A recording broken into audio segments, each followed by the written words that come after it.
आज की कहानी है कृष्ण जी की 8 रानियां के विषय में, जिसे बारी बारी एक का नाम जानेंगे और यह किसकी बेटियां हैं। चलिए कहानी को शुरू करते हैं। भगवान श्री कृष्ण के बारे में कहा जाता है कि उनकी 1601 कुल 908 रानियां और 8 पटरानियां थीं। इन सबसे अलग थीं राधा, जो कि भगवान श्री कृष्ण की प्रेयसी थीं। हालांकि श्री कृष्ण चाहकर भी राधा से विवाह नहीं कर पाए। वहीं उनकी पत्नियों की बात की जाए तो भगवान श्री कृष्ण के साथ हमेशा रुक्मणी का ही नाम लिया जाता है। लेकिन द्वारिकाधीश भगवान कृष्ण की रुक्मणी के अलावा प्रमुख रानियां थीं, जो पटरानियां कही जाती हैं। भगवान कृष्ण की 8 प्रमुख पटरानियां रुक्मणी, जामवंती, सत्यभामा, कालिंदी, मित्रवृदा, नग्नजिति, रोहिणी और लक्ष्मणा थीं। जन्माष्टमी आने वाली है, ऐसे में हम आपको भगवान कृष्ण की 8 प्रमुख पटरानियों के बारे में बता रहे हैं। रुक्मणी पुराणों के अनुसार भगवान कृष्ण की सबसे बड़ी यानी पहली पत्नी रुक्मणी थीं, जिन्हें देवी लक्ष्मी का अवतार माना जाता है।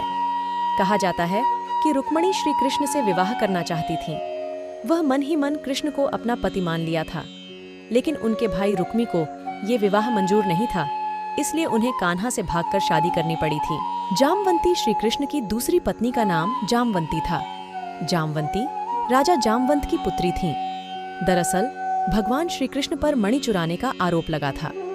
कृष्ण को पता चला कि मणि पूर्व जन्म के भक्त जामवंत के पास है। जामवंत जी कृष्ण को पहचान नहीं पाए, इसलिए उन्होंने कान्हा को मणि दे दी। साथ ही अपनी बेटी जामवंती संग उनका विवाह करा दिया। सत्यभामा भगवान कृष्ण की तीसरी पत्नी का नाम सत्यभामा था। सत्यभामा राजा सतराजित की बेटी थीं। कहा जाता है कि जिस मणि को चोरी करने का आरोप कृष्ण पर लगा था, वह मणि उन्हीं की थी। जैसे ही कृष्ण ने उनकी मणि उन्हें वापस की, सतराजित लज्जित हो गए। फिर उन्होंने भगवान से माफी मांगते हुए अपनी बेटी सत्यभामा का विवाह कृष्ण से करवा दिया। कालिंदी भगवान श्री कृष्ण की चौथी पत्नी थीं। पौराणिक मान्यता है के अनुसार कालिंदी सूर्य भगवान की पुत्री थीं, जिन्होंने श्री कृष्ण को पति रूप में पाने के लिए कठोर तप किया था।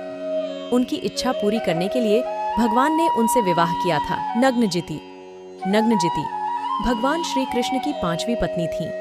इनके पिता का नाम राजा नग्नजिति था। राजा ने अपनी बेटी के स्वयंवर में ऐसी शर्त रखी जिसे सिर्फ श्री कृष्ण ही पूरा कर सकते थे।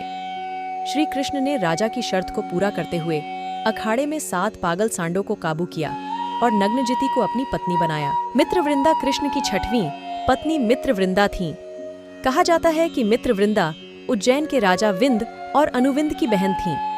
मित्रवृंदा श्री कृष्ण को अपना पति चुनना चाहती थीं, लेकिन विंद और अनुविंद ने अपनी बहन को ऐसा नहीं करने दिया, जिसे एक बाद कृष्ण बलपूर्वक मित्रवृंदा को स्वयंवर से उठाकर ले गए थे। रोहिणी श्री कृष्ण की 7वीं पत्नी थीं। कहा जाता है कि रोहिणी ने स्वयं ही स्वयंवर के दौरान श्री कृष्ण को अपना पति चुना था। लक्ष्मणा श्री कृष्ण की 8वीं पत्नी थीं। ये कैकेय देश की राजकुमारी थीं। इन्होंने अपने स्वयंवर के दौरान भगवान श्री कृष्ण के गले में वरमाला पहनाकर उन्हें अपना पति चुना था। आज की कहानी आपको कैसी लगी? अगर यह कहानी आपको अच्छी लगी तो प्लीज हमारे चैनल को सब्सक्राइब जरूर करें। लाइक, कमेंट, शेयर दोस्तों के साथ। Thank you for this video.